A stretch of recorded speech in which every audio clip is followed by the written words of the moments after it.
Red jacket. Yeah.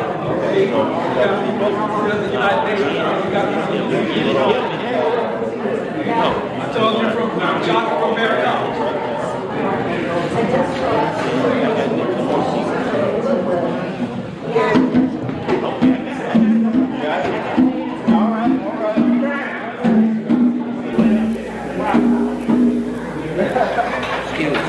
I'm Scott. I'll be doing stills. And do you have a card? Yes, I do. I think times does happen that I need to find somebody who knows how to do good video. Thanks very much. No problem. Yes.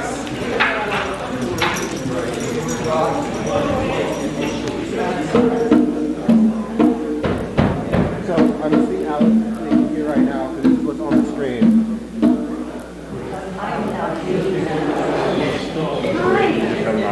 Yes. No, they can actually close the curtains for you. The black backdrop was with the lock. Look at the watch out here.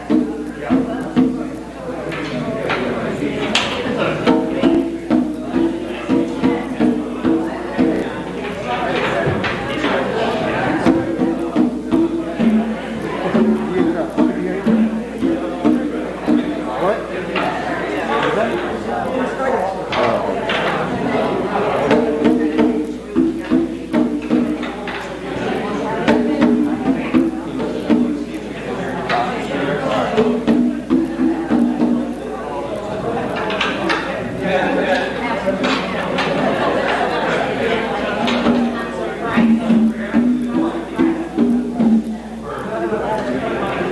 Hey, turn off on this side, turn off autofocus. Then someone walks in front of it, it zooms to that and then goes back.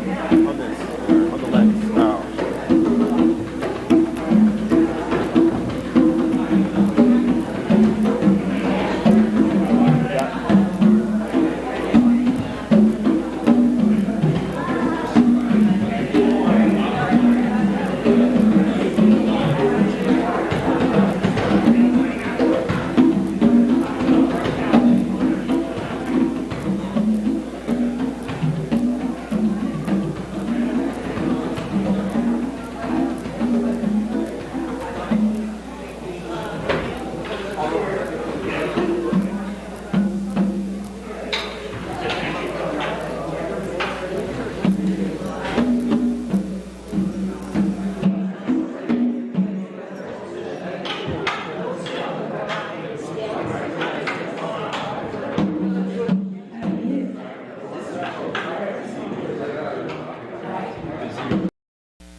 Something was done, like that's what we did earlier. If Dr. Narcisse on the right to speak, her view would become, she would become the screen, right? Yeah. Right now it's just frozen on the drummer. So we need to fix it so that I can actually have control of the gallery view. How about now? Still.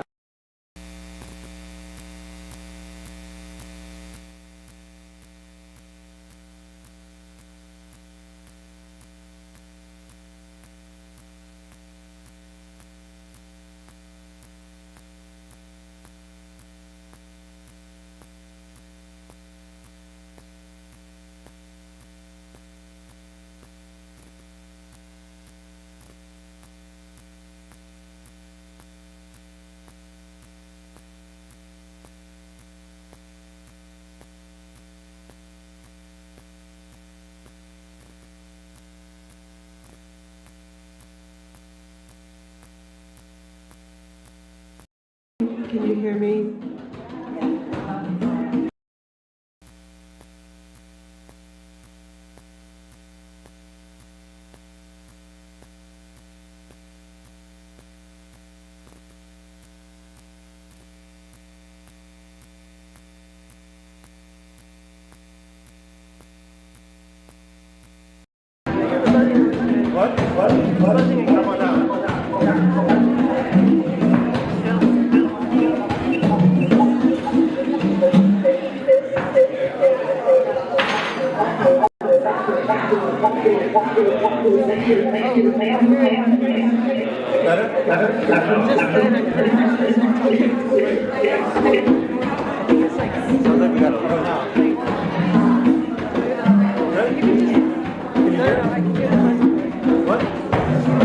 That's actually kind of cool. Right?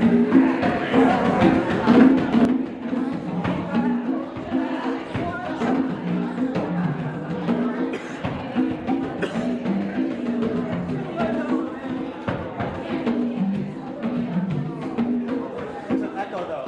Mic on? Yeah.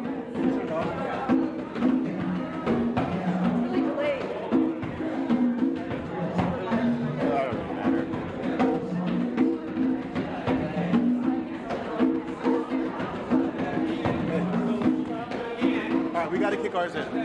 Watch out. I need another cable run up to the stage. Cool? I don't care where it is. Use it on the ground.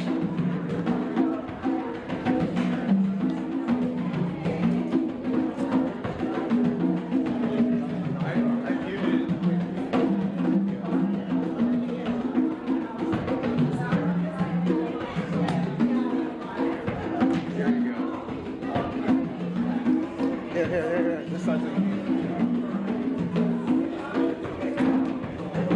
Just run it up wherever right now. I'll give you a stand in a second.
What?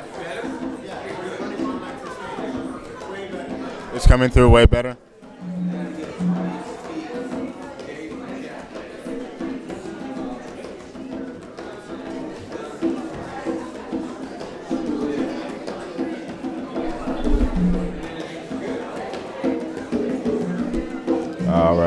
All right. Chicken McNuggets.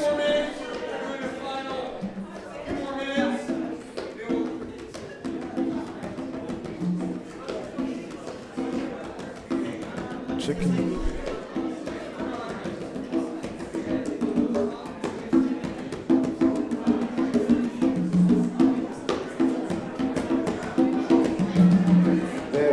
Give me a thumbs up, Alex.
ready here. You're listening to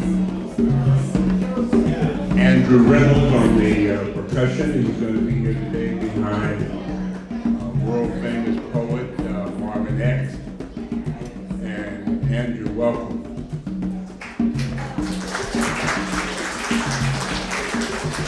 So welcome. It's good to see a full house. Beautiful day out here, and we're full to talk about Haiti. It's good to see Palestine represented in the house, and we're going to have some information about Palestine as we go forward. My name is Walter Turner. Like all of you are working here for the struggle. That's what we're doing here. I usually host a radio program on KPFA, which is entitled Africa Today, and hopefully have a chance to talk a bit about it. First of all, I want to thank the organizers, Haiti Action Committee. We need to get a round of applause for Haiti Action Committee. As you know, there's a difference between sprinters and long-distance runners, and Haiti Action Committee is long-distance runners. We're talking about 30 years plus in this battle for national liberation. That's what it is. We need to be clear about that. Battle for national liberation going back to the 19th century in the same way that you see development in Algeria and Sudan and in Southern Africa. That's what this is. It's a struggle for national liberation, for self-determination. So Haiti Action, to thank all the principals there. I know that there's Pierre LeRoy is one of the co-founders. We have Robert Ross in the house with us today. But so many people in the community make up what Haiti Action is. I don't know where we would be without the East Side Arts Alliance. I mean, seriously, it's one thing to create a space, it's another thing to be able to keep the space and maintain the space. The work that they're doing around the Black Cultural Zone, the programs that they do for youth, the programs that they do for the Malcolm X Festival, and it's a resource that people always know is here. You know, often things come and go, and our faith kind of wanes with those. But East Side has been here, so I don't know if there's anybody here from the East Side team, but we definitely need to give a big round of applause to the East Side.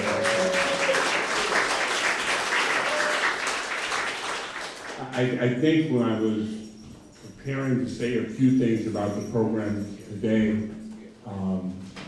one thing that came to mind was whenever I'm thinking about Haiti, and I actually went online and took a look at something that he was talking about many years ago, was Brother Javad.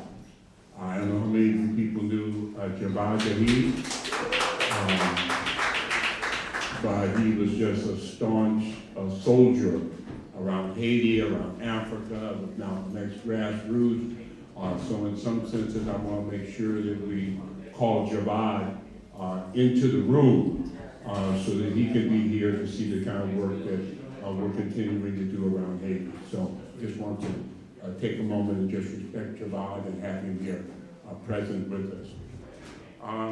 We have a number of speakers today. We're going to start off with a presentation by Marvin X, and he's going to be accompanied by Andrew Reynolds. We're going to have a presentation from Dr. Rama Ali-Cissé, who is going to be updating us on resistance, on developments in the region of Palestine. Dr. Rama Ali-Cissé is an assistant professor in race and resistance studies in the College of Ethnic Studies at San Francisco State. She's a Palestinian, originally from Brooklyn, New York, a seasoned community organizer, a founder of the U.S. Palestinian Community Network, the Arab Resource Organizing Committee, and other community-based organizations that focus on racial, economic, and social justice for Arab and Palestinian communities. So we're going to welcome at some point Dr. Rama Ali-Cissé. We're also going to have, as part of our presentation today, I do want you to know that this program is being live streamed. If you have friends who are not able to be here, they'll be able to go onto the site and take the QR code and be able to take it live stream. It will also be recorded. We will have as part of the program, we will have Pierre LeRoy. Pierre LeRoy really needs no introduction. It's interesting when you look at Pierre. If you Google Pierre, you're always going to get Pierre LeRoy, the Haiti Action Committee. But all of us who know the work of Pierre know that whether it's about political prisoners, whether it's about Southern Africa, whether it's about environmental issues, or whether it's about social justice, whether it's about human rights, whether it's about Cuba, whether it's about Palestine, whether it's about Colombia, whether it's about Gaza, Pierre is going to be there. And so his bio is always just like, I'm always looking for more, but it's like 2 or 3 lines, Pierre LeRoy of the Haiti Action Committee. But he is so much to our community, and we appreciate you, Pierre. Glad that you're going to be talking with us today. Pierre is going to also be able to share with us the Haiti Emergency Relief Fund. I know that Walter Riley is not here today. Pierre is one of the co-founders, along with a number of other people. If you look at the website of the Haiti Emergency Relief Fund, they are doing the grassroots kind of work that makes a difference. Meaning when you're talking about environmental issues, when you're talking about food issues, when you're talking about health issues, Haiti Emergency Relief. So donate, and donate often. We don't mind talking like a minister now. We don't mind the kind of money that jingles, but we really do prefer the money that folds, okay? So the Haiti Emergency Relief Fund, when you're putting your resources there, you're putting them in the best situation. We're also going to hear from a live stream directly from Haiti, and I wanted to emphasize that because I looked at a program which was done a while back with Robert Roth was moderating, and two of the principals of the Fanmi Lavalas Executive Committee will be joining us. If you have questions, please put your questions on a 3x5 card and we'll get those to them. I'll try to moderate that between others who will assist with the program. And the program that was done, I think, around the 30th anniversary of the Haiti Action Committee. If you have a chance, you should go back and take a look at that, because the presentation by Dr. Marie Narcisse, as well as the program with Pasha, Joel Pasha Forbes, was absolutely fantastic. And I think that that is online. You can still take a look at that. Dr. Maurice Narcisse is an expert in public health and advocate for the rights of the poor. She was a Fanmi Lavalas candidate for the presidency of Haiti in 2016, I believe. She is a public health specialist and worked with UNIFA. She is on the national coordinator of the Fanmi Lavalas Executive Committee and a member of the Board of Administration of UNIFA, the University of the Aristide Foundation. If you haven't followed the work of the University of the Aristide Foundation, absolutely unbelievable. You should take a look at that. Joel Pasha Forbes has a long history of resistance and organizing in Haiti. He is a member of the Executive Committee of Fanmi Lavalas and has worked closely with Jean-Bertrand Aristide. There is a website for the Haiti Emergency Relief, and we'll talk about that when we get there. Why don't I talk just for a moment here, not to take up too much time. Pierre and I have had a chance to talk on many occasions over the last 75, 80 years, I think. Pierre and I have had an opportunity to talk on many occasions about developments in Haiti. I think two things, I'm going to echo the words of El-Haj Malik El-Shabazz, Malcolm X, because nobody says it better than Malcolm X. I was talking with Pierre the other evening and was talking about whenever you listen to the speeches of Malcolm, when Malcolm finishes, there generally was no question. Nobody had any questions. You just put on your jacket and you go home, okay? Because Malcolm said it all. There was nothing to be asked. But Malcolm gives a speech in February of 1965, which is the last message. I believe it's February 14th, 1965. and Malcolm is referred to as the last message. And in that particular speech, he refers to developments in the country of the Congo, and he talks about the media, and you can use that as a template for taking a look at how the media has evolved around developments in Haiti and on the African continent and in the Middle East. The step-by-step process, Malcolm says, that was used by the press. First, they fanned the flames in such a manner to create hysteria in the minds of the public. And then they shift gears and fan the flames in a manner designed to get the sympathy of the public. And once they go from hysteria to sympathy, their next step is to get the public to support them in whatever act they're getting ready to go down with. And Malcolm says you're dealing with a cold, calculating international machine that's so criminal in its objectives and motives that it has the seeds of its own destruction right within it. This is Malcolm X, talking in 1965, February 14, 1965, 75, 85, 95, 2000, we're talking about 50 years ago. This is El-Haj Malik El-Shaban. When he was speaking to the Mississippi Freedom Democratic Party, which was another alliance that Malcolm made, that which was in the South, the work of Fanmi Lavalas. He says, and we have to think about, and I was speaking with the professor, we have to think about making those connections. I had the pleasure over the last week to speak with a gentleman from the countries from West Africa. I was speaking with him from Mali.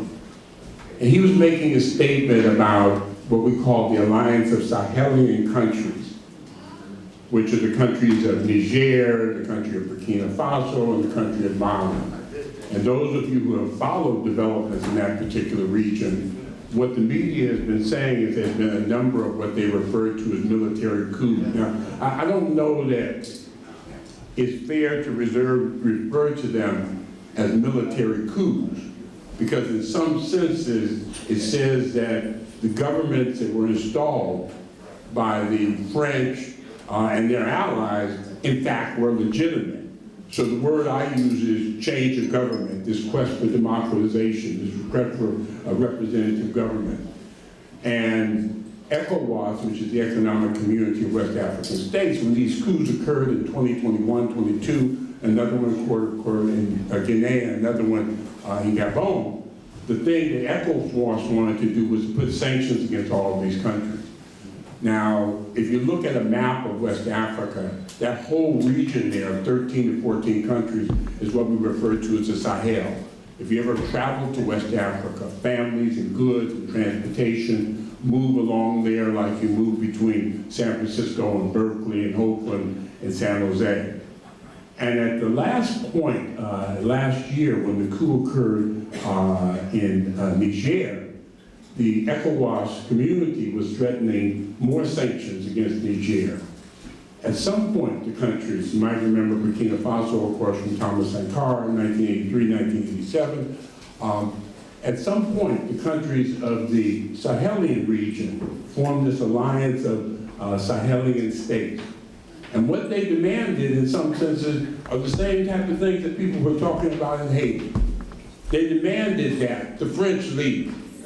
If the French had to get out of West Africa, if the French have been there way too long, meaning somewhere since the period of the early 19th century. If you look at their history in countries like Algeria, all that territory that you see, that was referred to as French West Africa.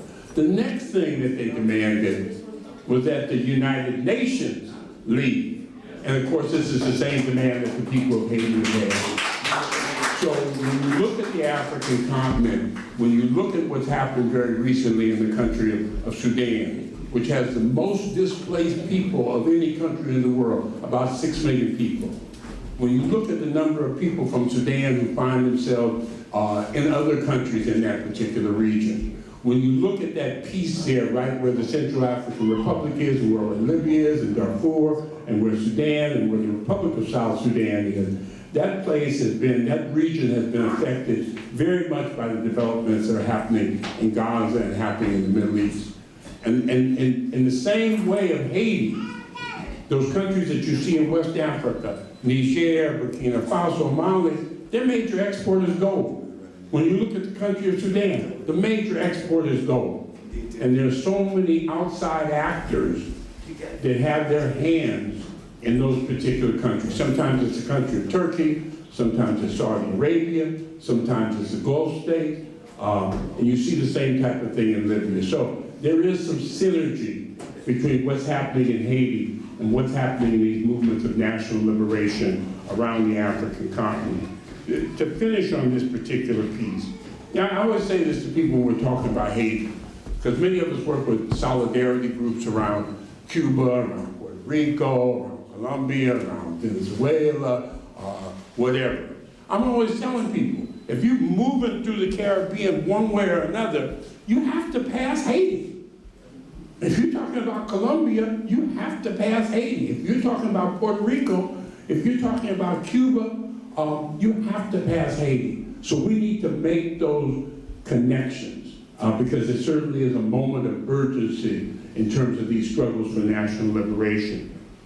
Finally, to end the point here, Malcolm El-Haj Malik El-Shabazz, when he's talking about the connections, he says, you can't understand what's going on in Haiti if you don't understand what's going on in the Congo. And you can't really be interested in what's going on in Haiti if you're not also interested in what's going on in the Congo. They're both the same. The same interests are at stake. The same sides are drawn up. The same schemes are at work in the Congo, they're at work in Haiti. The same stake, no difference whatsoever.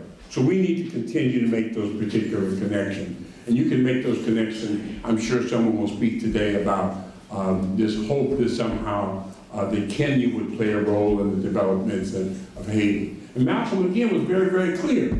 He said that you have to distinguish between the puppet and the puppeteers, okay? So when we're talking about Kenya, that's what we're talking about.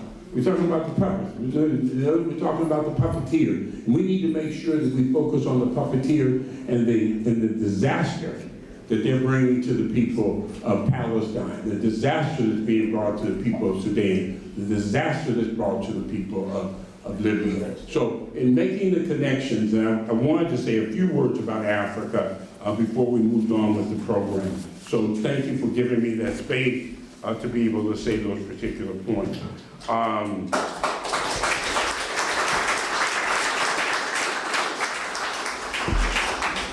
So I had an opportunity to talk, every time I talk with Emory Douglas, I don't know if Emory Douglas is here today. Where is Emory Douglas? Emory Douglas. Every time I talk with Emory Douglas, you know, we're blessed to have Emory Douglas now. We're blessed to have everybody now.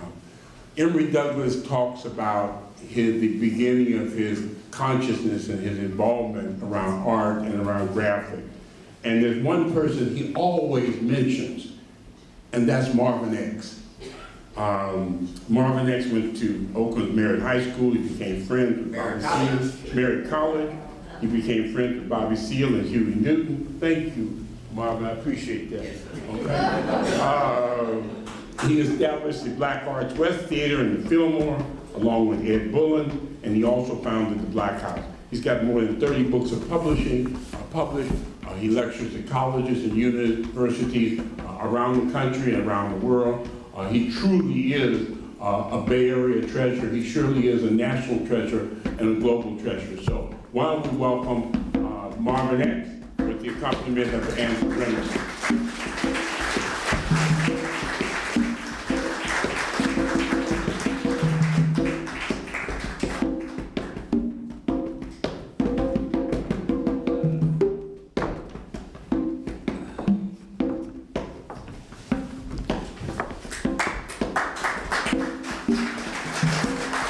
Assalamu alaikum. I have to begin with an apology to the Haiti Action Committee, Brother Pierre, Brother Walter Riley, and others for my performance a few years ago. We were at Jack London Square, Aaron and Jones. and I was drunk. So I want to apologize because it was captured on video. So I got to see it the next day, and I was totally embarrassed. And I usually don't get drunk before the show. Usually I get drunk after. So please accept my apology, Haiti Action Committee. Did somebody say they were there? Yes. Haiti. Oh, Haiti. Valiant, rich, African history, mighty in battle, in religion supreme. Haiti. Oh, Haiti. Defeated Spanish, French, English. Your only sin, never forgiven by the devils lingering on your island in the sun. There are those who say evil shall prevail, and there are those who shall wail in hell. Evil shall eat crow, this the devils shall know. Haiti, oh Haiti, arise and unite as you did against the Spanish, French, English. Come forth, Toussaint, Dessalines, Boukman. Come in the name of Boudin. Check devils at crossroads where Legba stands, Haiti. Oh, Haiti. Where's your president who loved the poor, flown into exile by enemies across the shore? Haiti, oh Haiti. Your graveyards are not junkyards, but fields of life, love, and hope. Honor your dead. Remember your history. You devoured the Spanish, French, English. Haiti, oh Haiti.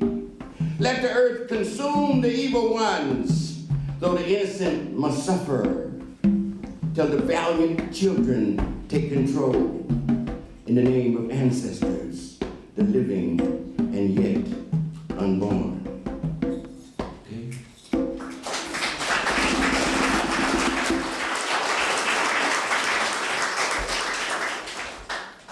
I'm going to end with a poem on a similar subject of the hour, Palestine. I am not an Arab. I am not a Jew. Abraham is not my father. Palestine is not my home. But I would fight any man who kicked me out of my house to dwell in a tent. I would fight to the ends of the earth someone who said to me, I want your house because my father lived here 2,000 years ago. I want your land because my father lived here 2,000 years ago. Jets would not stop me from returning to my land. Uncle Toms would not stop me. Cluster bombs I would defy. No man can take the house of another and expect to live in peace. There is no peace for thieves. There is no peace for those who murder for myths and ancient rituals. Wail at the wall, settle in Judea and Samaria, but fate awaits you. You will never sleep with peace. You will never walk without listening. I shall cross the river Jordan with justice in my hand. I shall return to Jerusalem and establish my house of peace. Thus said the Lord. Thank you.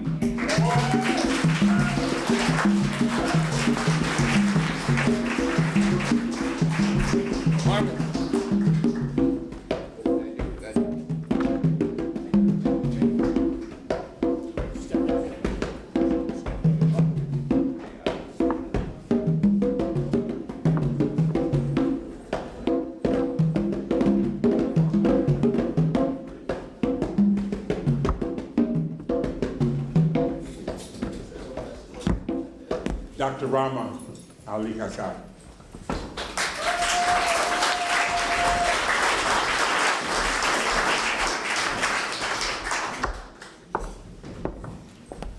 Good afternoon, everyone.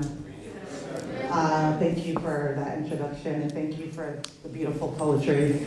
My name is Rama Ali-Cissé. I am an assistant professor of race and resistance studies in the College of Ethnic Studies at San Francisco State. But originally I was born and raised in Brooklyn. And being here, I'm very honored. Growing up in Brooklyn, I grew up in a very predominantly Caribbean community in East New York, shout out. And my early memories of coming into political consciousness outside of my understanding of Palestine came through Haiti, came through the resilient, beautiful friends of Haiti who taught me a lot about what settler colonialism is, what it looks like, and what dehumanization looks like, but also how to resist. And the two revolutions that taught me and guided me in my understanding of liberation was both the Haitian Revolution and the Algerian Revolution. So for me to be here today, I am honored, I feel home, I feel blessed to be able to show my solidarity with the people of Haiti. But most importantly, to be in a space to co-conspire together of what liberation looks like, feels like, and ways we should move to get there. Speaking to you as a Palestinian, and speaking to you as a person who has years of community organizing, I always start from the perspective of time, place, and conditions, right? Where we are. And we are in the belly of the beast, right? We are in the home of the place that continues to create the unrest, the genocide, the murder, the stealing of our land and our resources. And we need to come together and continue asking the important questions and experimenting together what that means to co-conspire together for liberation. Right? Because none of us are free until we are all free, right? So I urge us to continue talking to each other. I urge us to continue building together. I urge us to continue thinking together of what it means for us to co-conspire, right? For liberation. So I want to start off by saying that.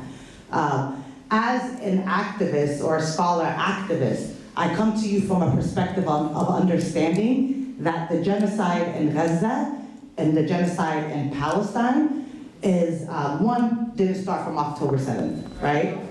We know that the fight for the liberation of Palestine is over 100 years old, right?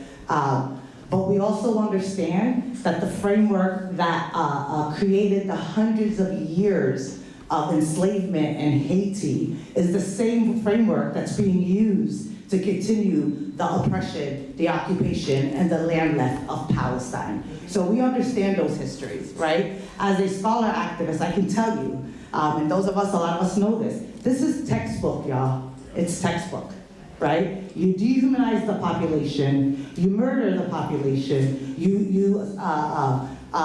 make them suffer to a point of submission, right? To kill their resistance, right? To kill their popular collective resistance, right? Against imperialism and occupation and land theft. We understand that, right? We know that the situation in Gaza today is unique because it's today, right? But we also know that we are on the legacy of the hundreds of years of occupation and settler colonialism in different parts of the world. And most importantly, we are on the shoulders and in the legacy of people who resisted that, right? And learning about that, right? And what resistance looks like, what the ending of settler colonialism looks like, right? And then I'm thinking, coming to you as an organizer in the US, as a community activist in the US, right? I think it's important for us to capture this unique moment. Because I do believe every moment of social unrest, every moment of learning is a unique moment, right, of its time. And I want us to think about the ways in which this moment, right, helps us understand the highest form of racial capitalism, imperialism, right? And how we unpack that and how we understand that, right? I have a lot of conversations with my own students, my own mentors, my colleagues around, how do we utilize this moment to move forward, right? And I'm always reminded, right, that the Occupy movement, even with its limitations, right, taught us what class meant, right? Taught us that capitalism is man-made, A, white man-made, A. Two, that it is not a healthy way to function, right? And that it is changeable, right? This is all changeable. And we took that moment and we learned from that moment, right? And we built off of that moment. Then comes along the resilient movement of the Black Lives Matter, right? And in the US, that taught us about anti-Blackness. That taught us about racism. That taught us about mass incarceration. That taught us about police funding, right? In the carceral state, right? And we took that moment and we learned from that moment and we experimented from that moment, right? Today we're in a moment where we're learning about imperialism, right?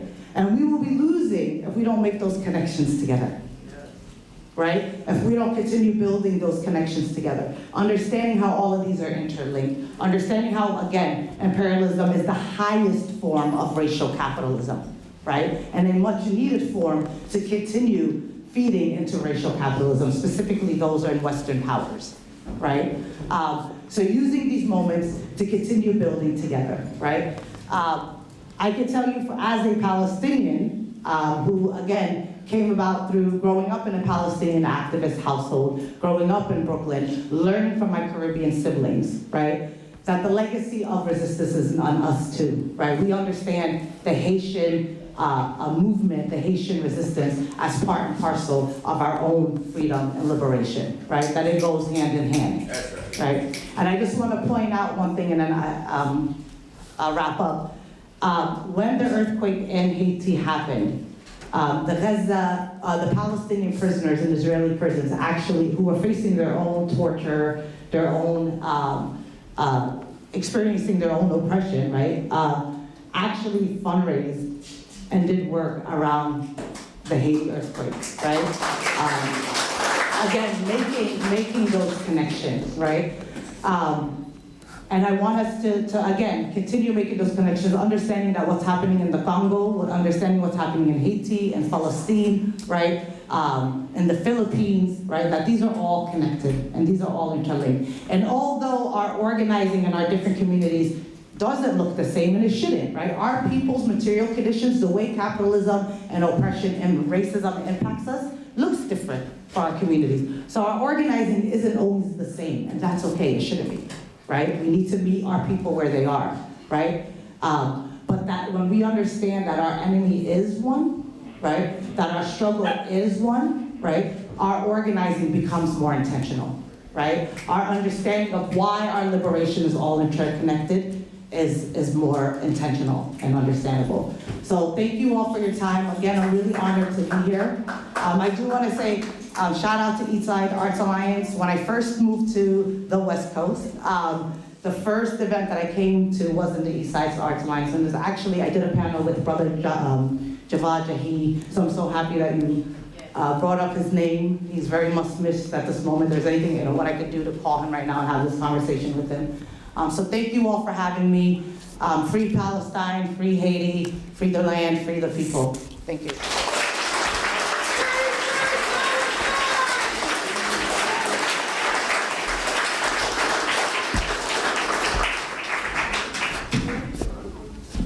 Pierre LeRoy, Haiti Action Committee.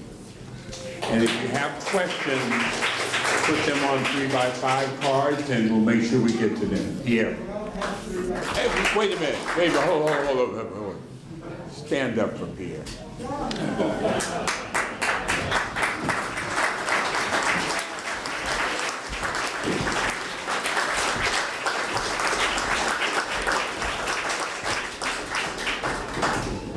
Thank you very much, Walter, my dear brother. Thank you, everyone who spoke.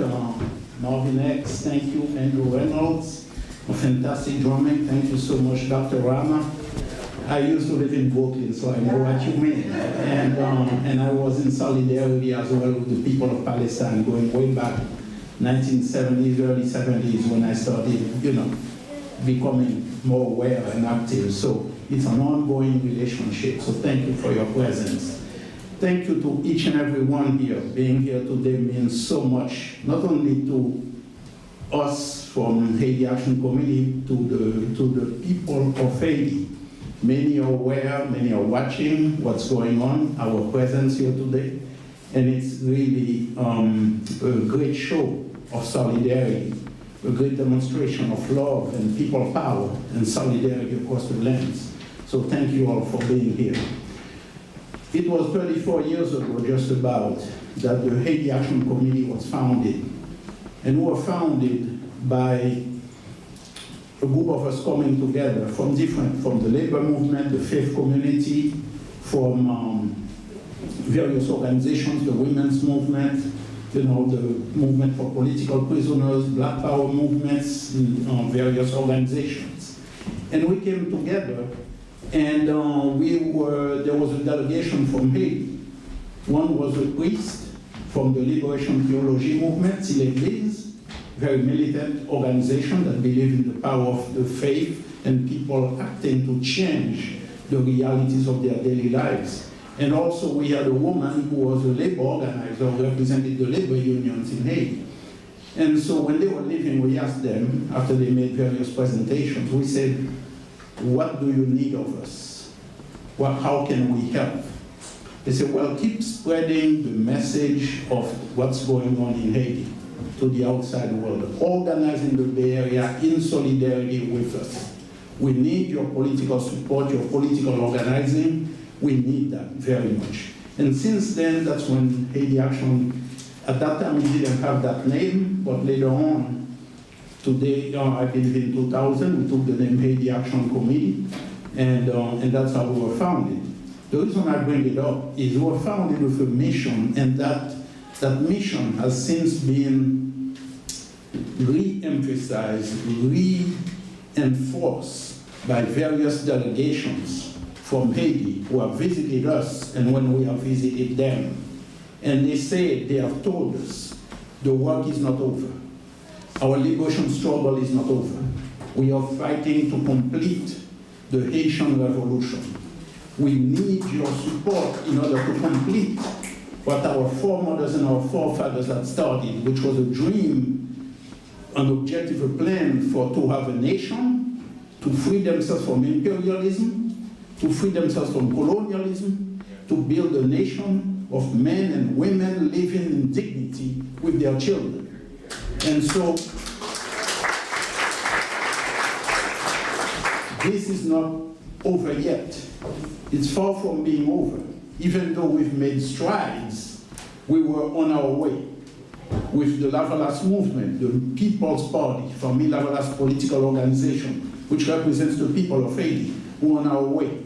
But then various coups d'etats by the US, France, Canada, and these others, what they call the core group. Haiti is under occupation right now. It's been under occupation since the coup d'etat of 2004, which, by the way, we are commemorating the 20th anniversary of this coup d'etat that has brought nothing but destruction against our people.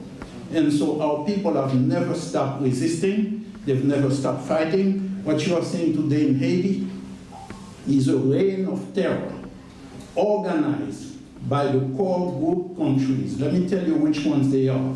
It's France, Canada, the US, Brazil, Germany, Spain, the representative of the European Union, the representative of the Organization of American States, and the representative of the UN. They make up the group, and the Haitian people, very, very smart, very intelligent. They call them the core gang. Because when we are talking about the gangs of Haiti, they stand as the number one. And I'm not saying this lightly, I mean it, because they themselves had worked with the president at the time who was assassinated, Jovenel Moïse, who they put in power illegally. They put him in power, and they had worked with him to federate the so-called gangs, right? Gangs of criminals, people who are kidnapping, setting fire to houses, burning people alive, taking over people, destroying neighborhoods and all of that. Now we see that in the press. So they actually took credit for federating those gangs, particularly the woman, the diplomat, Hélène Lalim, who was the UN representative. And they received their non-profit status from the government of Jovenel Moïse at the time. So when they are talking about gangs in the media, it's a way to confuse people. Because locally here we think of gangs, and I keep repeating that, but it's important that I repeat it, because the media is always trying to throw a bunch of confusion in there, but we have to understand these are not gangs, like a group of people who would be coming together and then scheme about how they can rob this house or rob this store, what have you. Then when the police comes, they scatter. That's what we call gangs here. But these folks in Haiti doing that, they are more like the Contras of Nicaragua. Right. They were organized by the Haitian government with the core group, which is why people call them the core gang, and they have unleashed a reign of terror on Haiti that started, I would say, from 2017, if not earlier.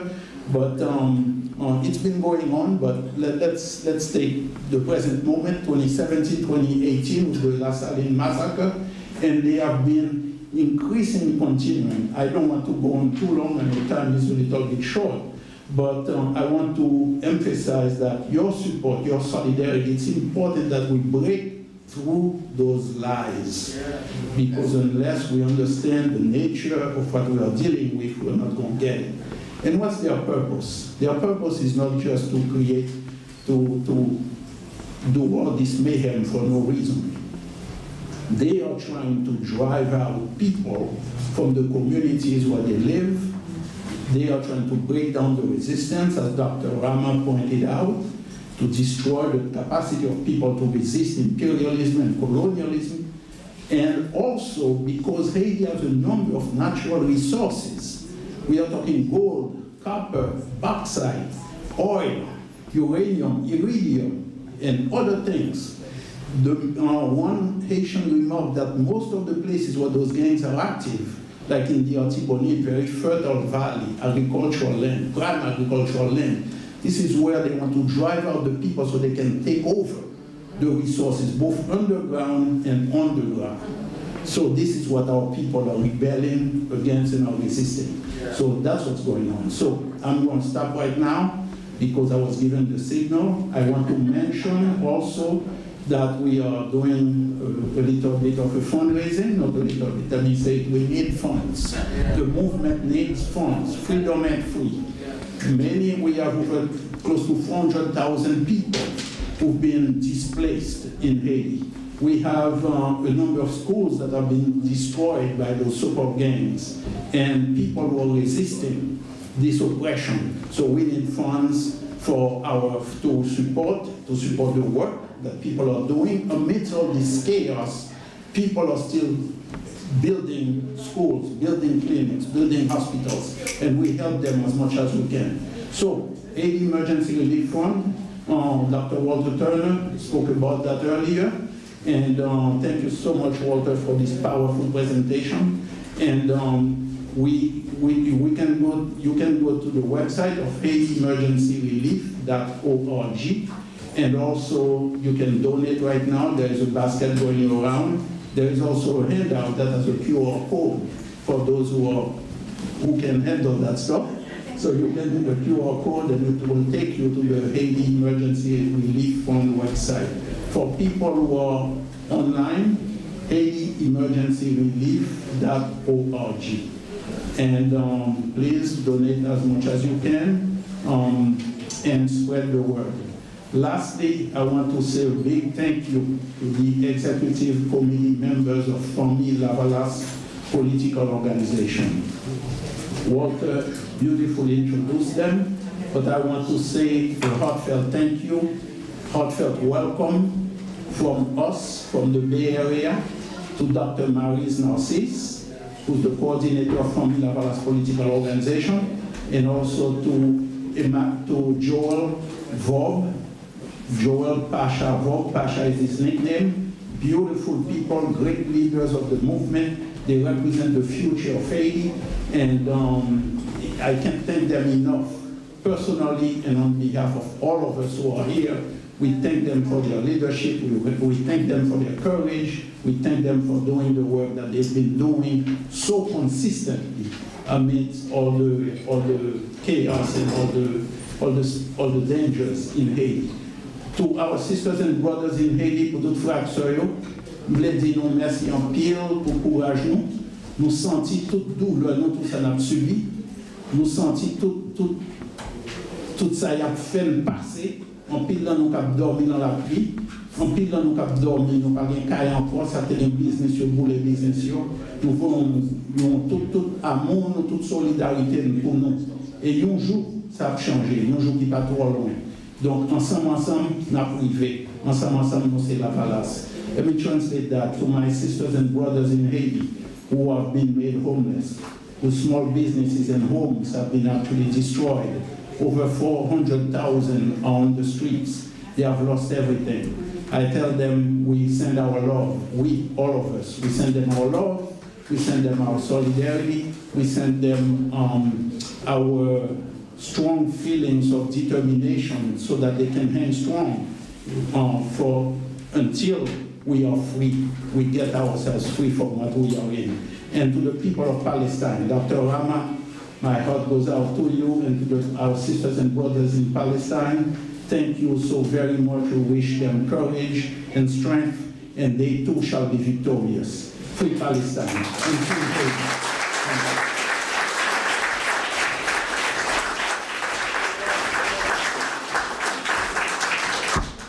As we move into the live stream, I do want to let you know that coming up this Monday at 11:30 a.m. at the San Francisco German Consulate, which is at 1960 Jackson Street, there's going to be a protest about Germany's unending support for Israel and stopping the arms to Israel. And another time we'll talk about the 80,000 people that the German government killed in Namibia when we get that time.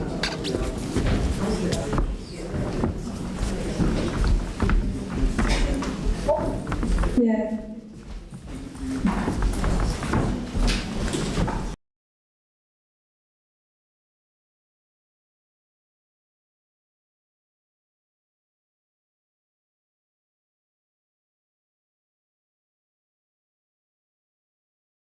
Analysis of the Fanmi Lavalas Executive Committee are honored to be part of today's event. We are here to discuss the crisis that now engulfs Haiti 20 years after the coup d'etat that overthrew the democratically elected administration of President Gilbert Aristide, and to commemorate the continued resistance of Haiti grassroots movement. Thank you to Haiti Action Committee for organizing this meeting and for continuing to be in solidarity with Haiti, fighting for freedom, justice, dignity, and democracy.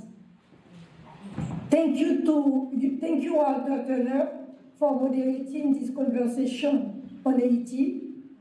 Thank you to the East Side Art Alliance for hosting, and thank you to Justice Vanguard for technical assistance in broadcasting this event. We also thank all media that are providing coverage of this event. I want to thank everyone in the Bay Area who has been in continued support of Haiti. Special thanks to the other participants in today's event, Dr. Rama Ali-Cissé, Marvin X, and Andrew Reynolds for their solidarity with the Haitian people. This is the kind of international support and collaboration that the world needs. Fanmi Lavalas stands with the people of Palestine and conduct in the strongest way possible the genocide that is being waged against Palestinians. Antoine Isberi, one of the earliest supporters of the Lavalas movement, was a man of Palestinian descent who stood firmly with the people of Haiti in the struggle for human dignity. He was a brave man, ultimately killed by forces that have always opposed progressive change in Haiti. Pasha? Thank you to all. To continue on the introduction of Mary's, it's important to know who we are, Fanmi Lavalas. I think it would be helpful to start today's discussion with an overview of Fanmi Lavalas. Fanmi Lavalas is a grassroots political organization. Our mission is to work with the poorest, marginalized people and a shared struggle for a better life, dignity, justice, and freedom. The struggle is for real and deep changes in Haitian society. Access to education, health, food, housing, and economic opportunities for all. Fanmi Lavalas is trusted for several reasons. Its commitment and orientation towards a real deep change and the standards of living of the poorest and the excluded, who constitute the overwhelming majority of the population. Its systematic refusal to subordinate the interests of the majority to those of individual groups. The formal inclusion of dignity and sovereignty of the nation and our political objectives. The loyalty of Fanmi Lavalas that is recognized by the masses and the implacable coherence between political speech and political choices or actions. The national representative of Fanmi Lavalas, Dr. Jean-Bertrand Aristide, who throughout a lifetime of service, leadership, and education, has never abandoned his commitment to the poorest. Today, President Aristide's vision is still the same. Education, education, education. Education is the stepping stone towards our goals. Education without exclusion. Education aimed at excellence. One of the most effective strategies in combating the crisis in Haiti is investing in education. To you, Maurice. To understand a crisis in Haiti, we must refer to our history, the hierarchies and prejudices embedded in our societal fabric, and Haiti's geopolitical and global context. Haiti is the first independent Black republic. We achieved our independence at the beginning of the 19th century through an unprecedented revolution. It was an uprising by an enslaved African population. Because Haiti was surrounded by countries and colonies powered by slave economies, our independence was not recognized for many years. Our country faced political isolation and economic blockades. In 1825, under the threat of war and re-enslavement, France forced Haiti to pay a crippling indemnity in exchange for formal recognition of the new republic. This debt set Haiti on a course of extreme poverty and political instability. According to estimates from the New York Times, 1 year investigation on 2022,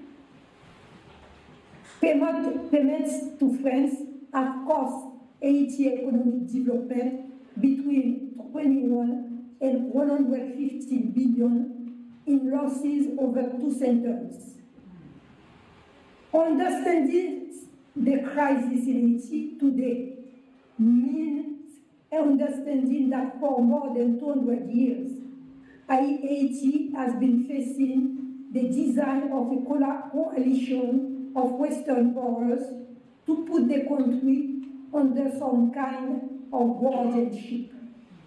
Indeed, Haiti has gone through more than 2 centuries of exploitation and extensive international interference in its internal affairs under various different levels: occupation, foreign intervention, coup d'etat, support of rigged election and dictatorial rule, lackey government in the service of foreign powers.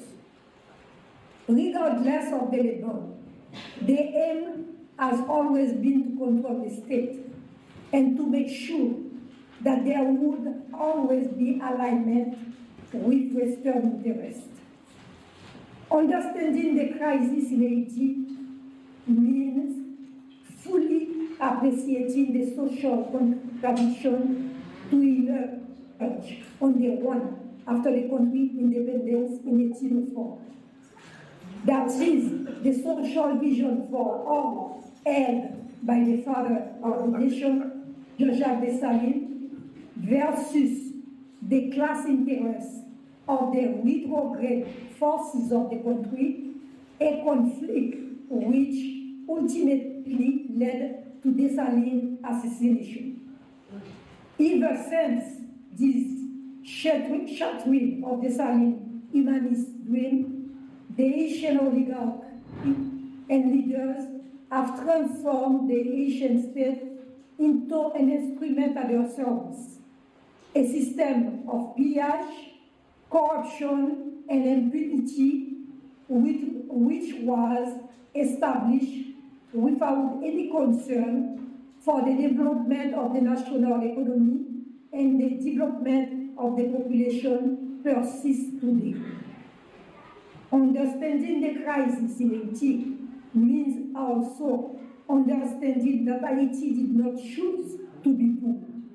Haiti still suffers today in various ways the effect of a modern form of neocolonialism harmful to its emancipation and its sustainable economic development.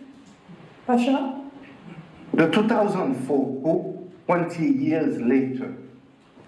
In 2004, when Haiti celebrated the 200-year anniversary of its independence, with pride and dignity, the Western powers, assisted by their local allies, once again made the Haitian people pay for their arrogance, of their ancestors for having broken the chains of slavery.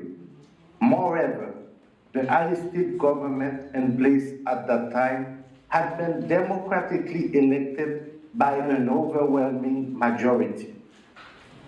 It was not a client state of the West. The policies pursued by the government, increase in minimum wage, greater access to education and healthcare, prioritize the overwhelming majority of Asian people, not Western interests. And finally, it was the Aristide government alone willing to demand restitution from France for the indemnity Haiti was forced to pay in 1825. The 2004 coup d'etat was another manifestation of Western powers, designed to regain control of Haiti. On the very night of the coup d'etat of February 29, 2004, the United Nations Security Council authorized the immediate deployment of a multinational force in Haiti. The 2004 coup represents the desire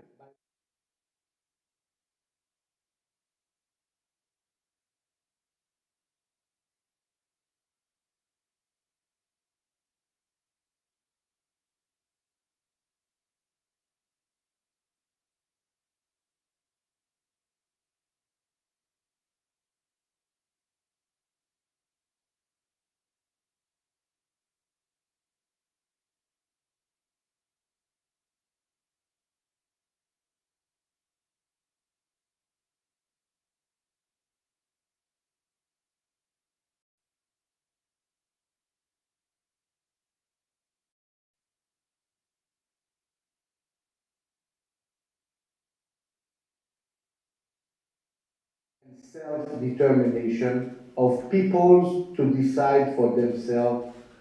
The forced departure of President Aristide was unconstitutional and against internationally recognized rules of law.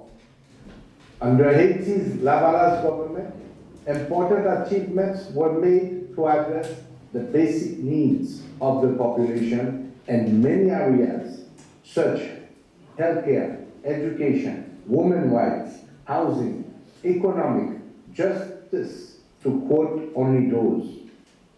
Healthcare, a greater percentage of the national budget was allocated to healthcare than had any previous government in Haitian history. Education, literacy, for the first time in its history, Haiti began implementing a universal free-schooling program. 20% of the national budget was dedicated to education. Lavalas built 195 new primary schools and 104 new public high schools and began the first school bus program. 70% of the government subsidies were granted for school books and uniforms, and 700,000 hot meals were served every day through school lunch programs. 20 years after the coup, what has changed? These gains were wiped out by the 2004 coup. The coup has largely contributed to the situation we are experiencing today, and the living condition of the population has only gotten worse. Successive elections were rigged with irregularities and outright election fixing by the foreign powers. And the 20 years following the 2004 coup, Haiti endured foreign occupation, state-sanctioned repression, and terror. And a wave of neoliberal economic policies that have created the dysterious situation we are now living in Haiti. But this coup did not stop the daily struggles of the Haitian people against economic inequalities and social policies imposed by a local and international exploiting class.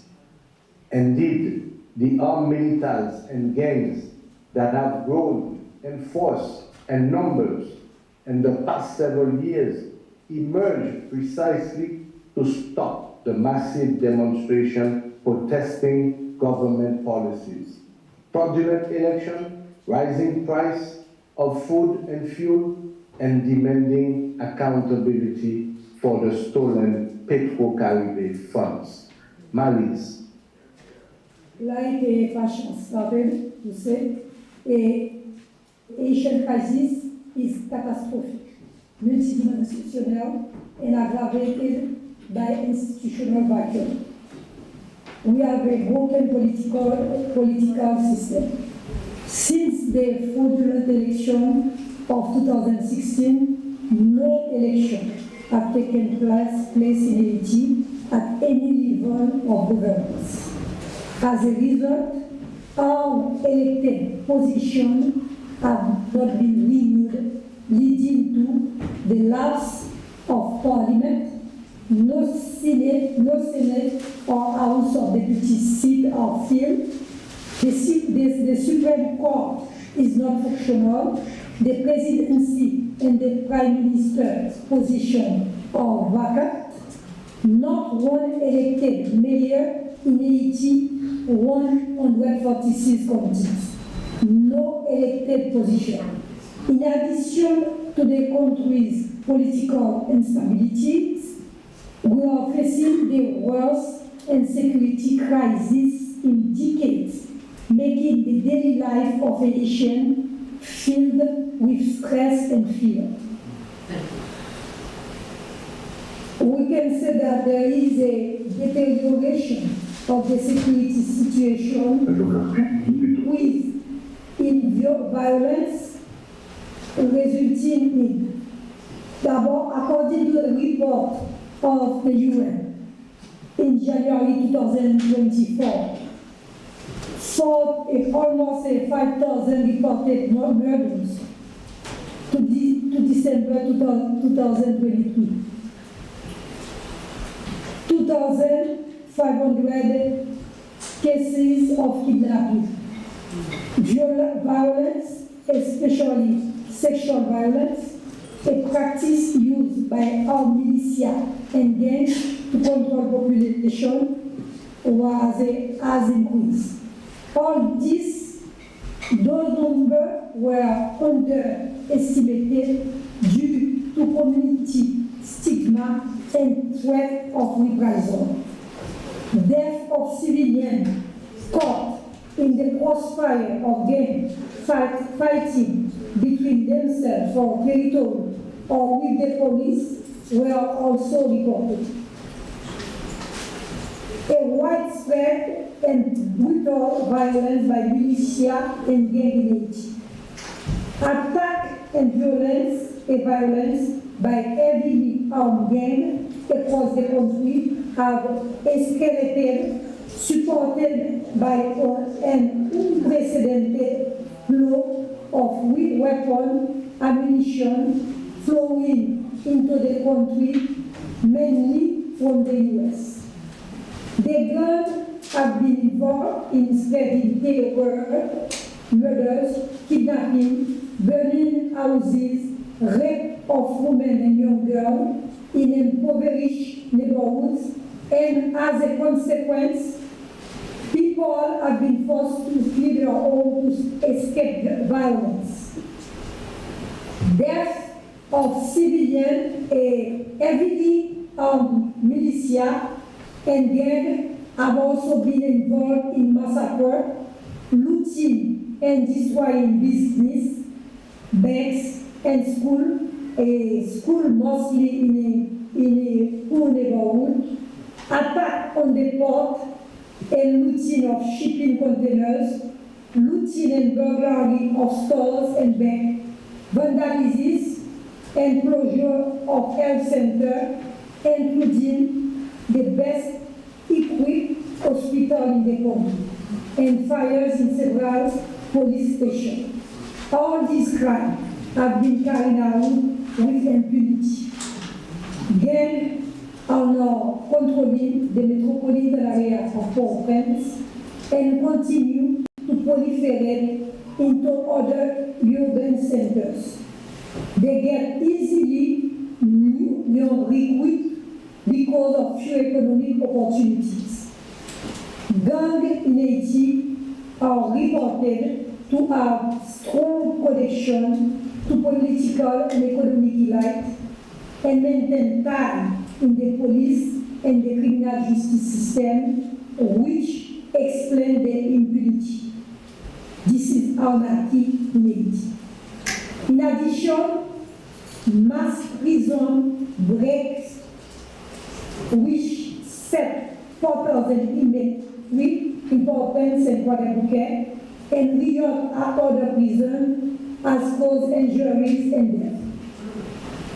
Police force is understaffed and with a lack of training has not been able to restore security in response to the escalating violence by our gangs. The suspension of all flights at the country main airport following shooting at airplanes. There are also the forced closing of all schools and universities now more extending into the 8th week.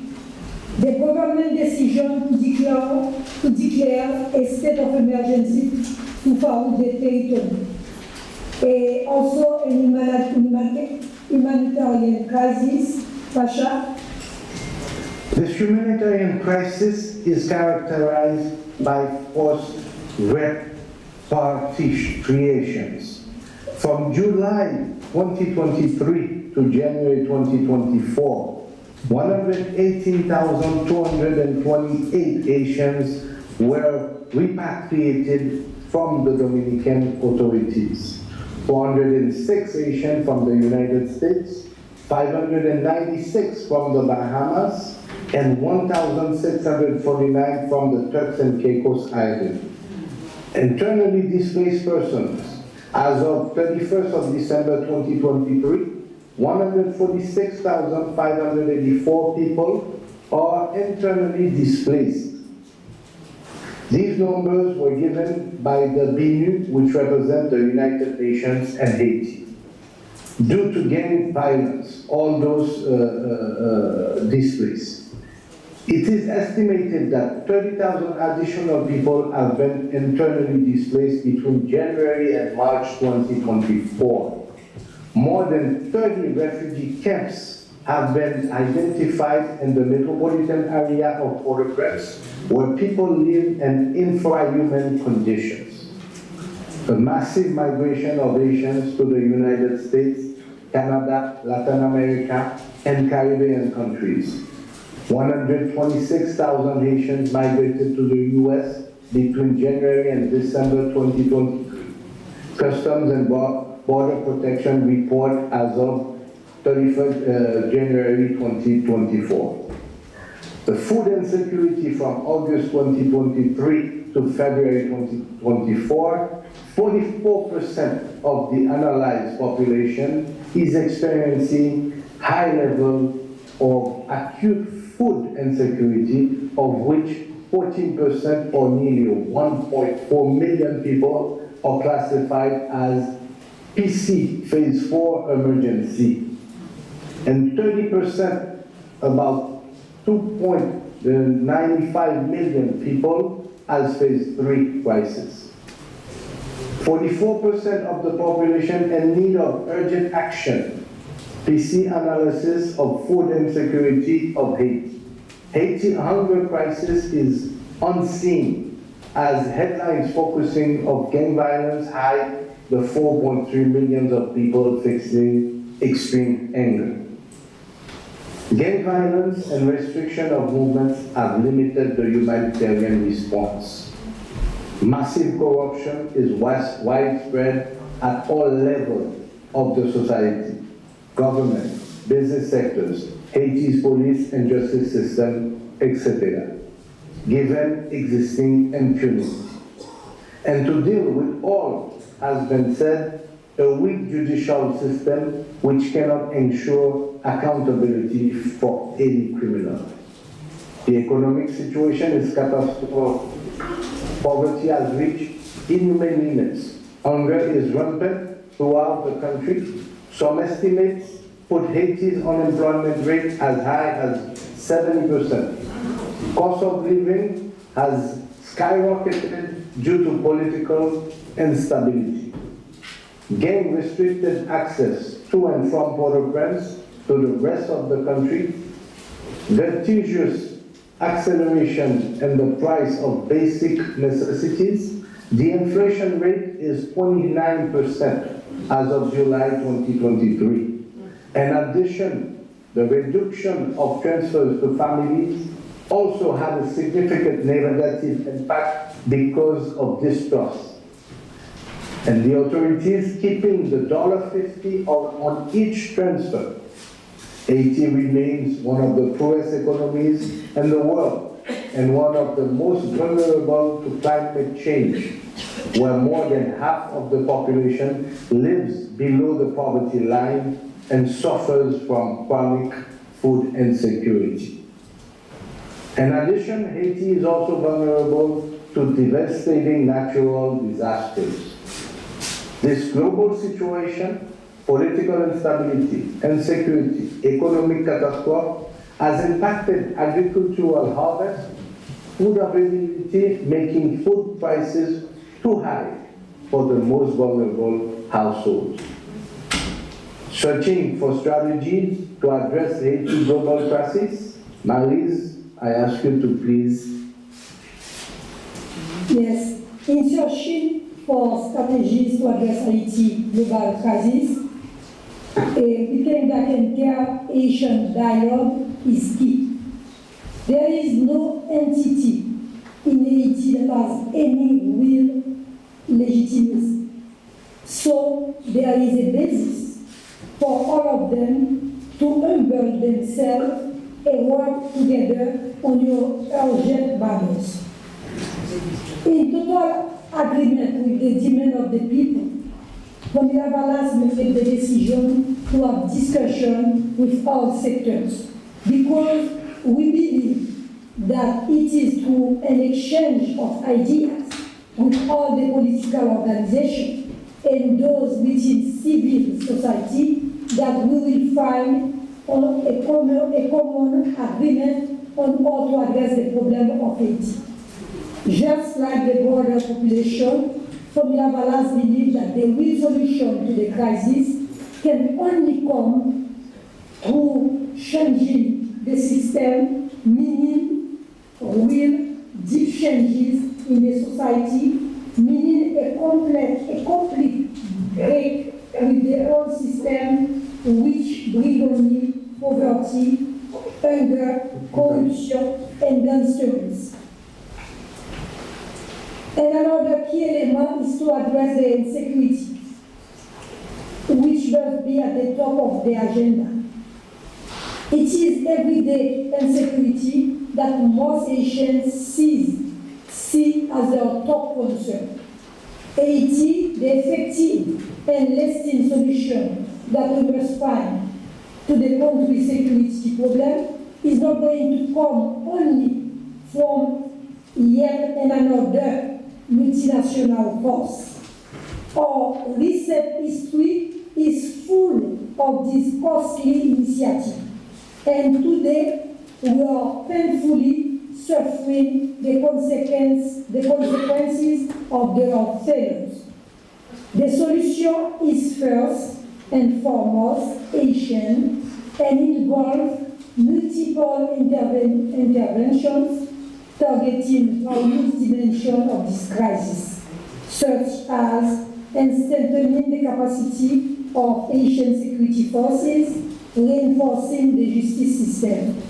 The National Security Council, led by the Transitional Council and the PM, will be created and responsible for developing a national security plan, ensuring its application in consultation with public, civic, and security stakeholders, as well as with international experts.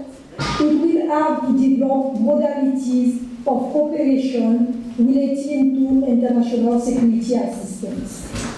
To achieve social peace, we will need support from public opinion and with the active participation of the population, political parties and groups, human rights defense organizations, and civil society organizations. A transitional government was proposed since 2018 by Fanmi Lavalas. The position of Fanmi Lavalas has always been very clear, and this since November 2018, when we made public our document on the search for consensus for a Haitian-led solution to this multidimensional crisis that is suffocating our country. This document titled Crisis and Solution reflects the demands of the national majority and its aspiration for reclaiming our sovereignty and dignity. And this document will propose a disruptive transition aimed at reconciling the people with the state, with the government of public safety, implementing a consensual roadmap bringing together the priorities of action which will make it possible to lay the foundations of a new form of state by specifying the contours of the new republic, which must be fair, united, and participatory. We absolutely need a functional consensus for a new transition with a view to reorienting the governance of the country. This consensus should be able to be structured around certain key points. First, a presidential college and a prime minister chosen by consensus between stakeholders according to preferred criteria. Second, a government of public safety integrating ministers chosen on all the basis of criteria of competence, credibility, honesty, and committed to change.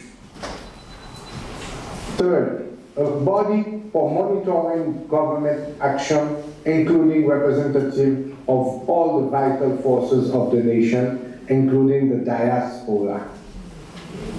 Fourth, a consensual roadmap bringing together the action priorities and reforms to be undertaken by this government of public safety in various areas such as security, emergency measures to improve the living condition of the population, economy, national conference, justice, constitution, electoral council, electoral law and electoral infrastructure, free, inclusive, and credible election, a stable transitional government that works to provide needed services to the people, improves living conditions, facilitates the return home of the daughters and sons of Haiti, and regain our dignity. As a sovereign people, this new political leadership has no choice but to act transparently and within the law. Without a stable transitional government issued of a political agreement, it is unlikely that attempts to fight the source of violence and insecurity, to end impunity, to reinforce the rule of law will succeed. Things need to change. It is at this crossroad that we have arrived and history is looking at us. Marlise, I will ask you to please conclude. Yes. And finally, after showing the consequences of the 2004 coup, after describing the crisis in Haiti, and after presenting some avenue, some strategy to address Haiti crisis, the time has come to conclude. Haitian people continue their steadfast fight for democratic governance and true self-determination. Today, despite the insecurity, despite the gang threatening people in the full neighborhood, the struggle continues. This war has not weakened the determination of the population and will not succeed in making them accept the unacceptable. To succeed in the struggle for the development of our country, we must question the model and habit inherited from the colonial system. This mental decolonization involves several aspects. It includes the decolonization of political structures, legal and administrative systems, mental attitude, and lifestyle. This must be done through education, hence the need to invest in people. The choice to invest in people implies respect for human rights, the modernization of our institutions, and democratic governance.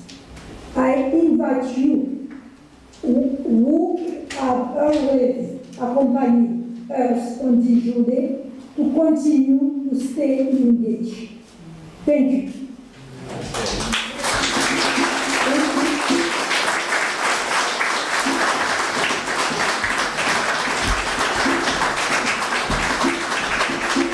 Thank you, Tasha, and thank you, Dr. Narcisse. Before, I think people are passing around sheets of paper. If you have questions. The mic on the stage is muted. Yes, can't- she's muted. We don't hear you. You can't hear. Let's see if there's a mic over here. Now it's okay. Can you hear me now? Now it's okay. Can you hear me? Yes. Okay. So there are pieces of paper traveling around. If you have a question, we have a short time here. We'll be more than glad to take those questions and pass them on to Dr. Narcisse or to Pasha. I do want to thank Vanguard Audio, Justice Vanguard Audio. I thank Berkeley Community Media, which is also a live streaming. One comment.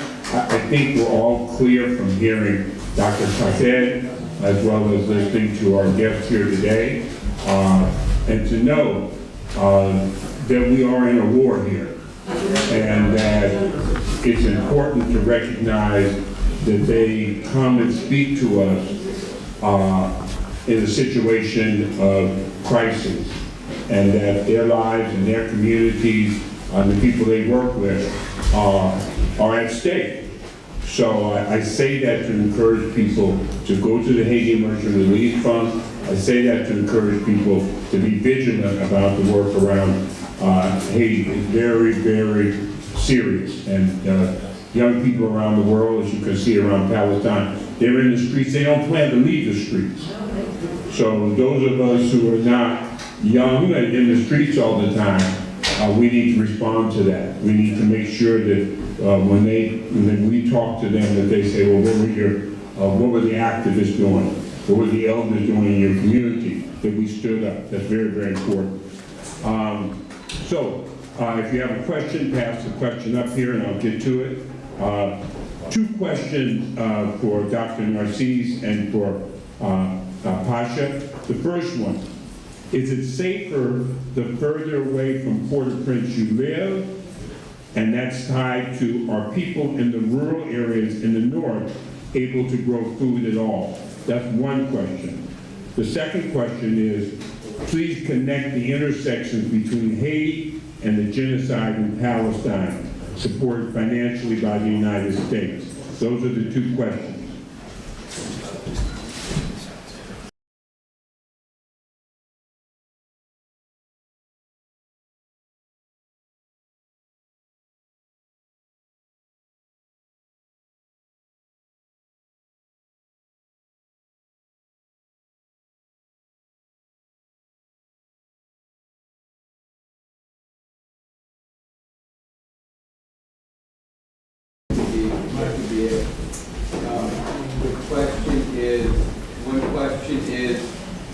It would get safer the further out people get away from Port-au-Prince and security.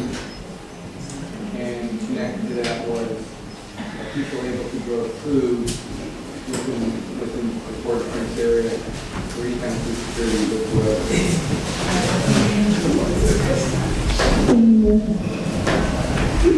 Like we said, there is restriction of movement in the metropolitan area. So goods from the remote area cannot come to Port-au-Prince.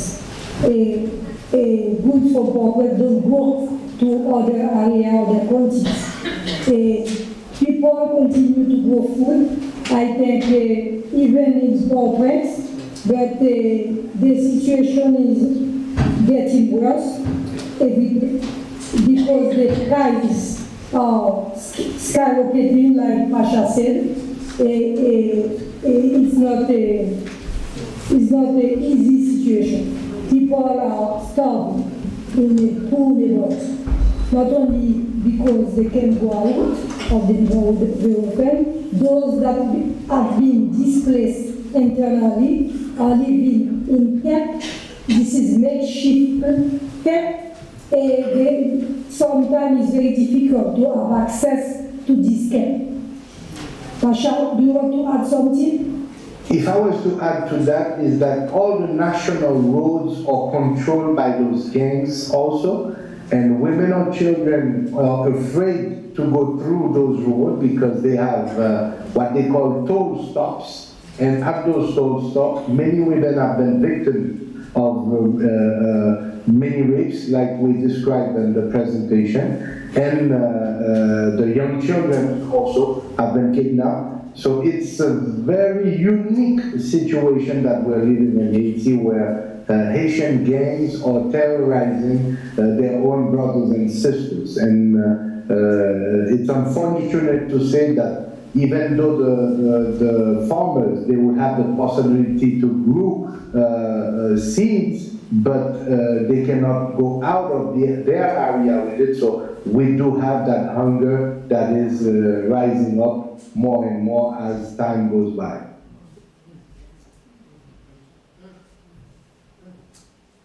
And then there was another question, and hopefully the mic could be fixed up front, but the other question was if either of you or both of you could talk about the connections between what the Haitian people are struggling against and the ongoing genocide in Gaza.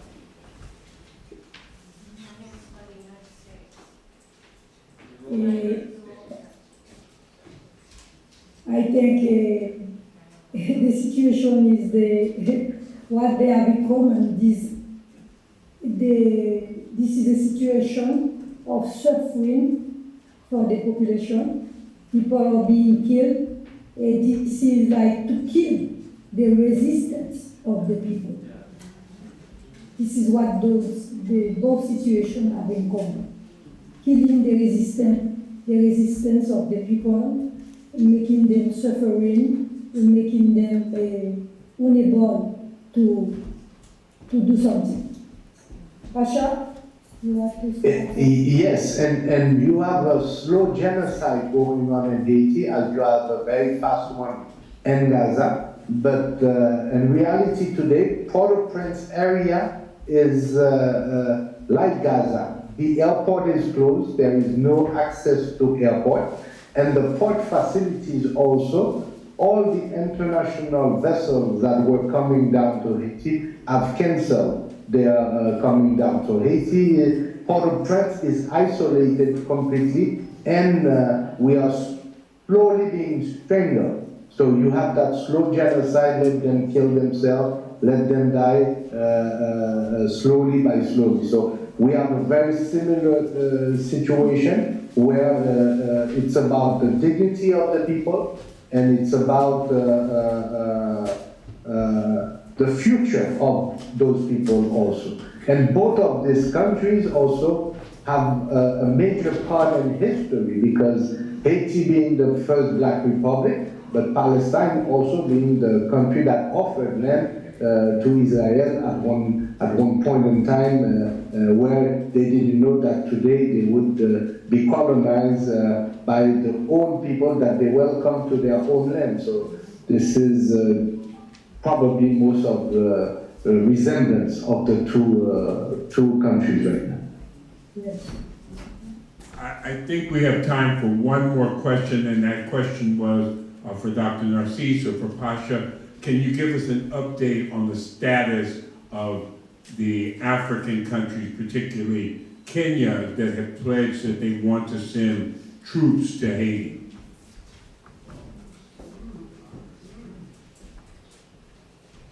Can you repeat the question for us, sir? We didn't hear it. Did you hear it, Pasha? I think it's about the multinational force in Kenya, the subject, but I didn't hear all the questions. So if you could just... Yes, that's correct, about the multinational force. Sir? The question is your analysis of the ongoing and the new proposed multilateral force to come in with the Kenyans to further invade and occupy. Just to give more of your analysis of that and how the people on the ground will react. Like we said previously, the solution is first and foremost Asian. Must involve multiple intervention, targeting various dimensions of the crisis. Strengthen the Haitian security forces, reinforce the justice system, and with the National Security Council being put in place, led by the Presidential Transitional Council, and the Prime Minister will be created responsible for developing a national security plan, ensuring its application and monitoring it. But the role of the National Security Council will be also to work to develop modalities of cooperation related to international security assistance, including the Kenyan multinational mission.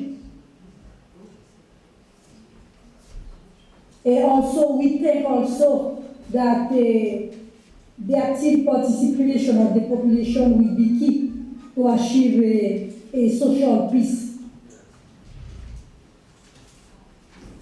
Asha, you want to add something? I think you've covered it very well, so it's a wrap. So we want to thank Dr. It's a wrap. We want to thank Dr. Narcisse. We want to thank Pastor so much. We want to thank Lady Actress Committee. We want to thank Mamonette. We want to thank Dr. Cassette. We want to thank all of you who are here, Eastside Arts Alliance, and as they say in Mozambique, la luta continua, the struggle continues.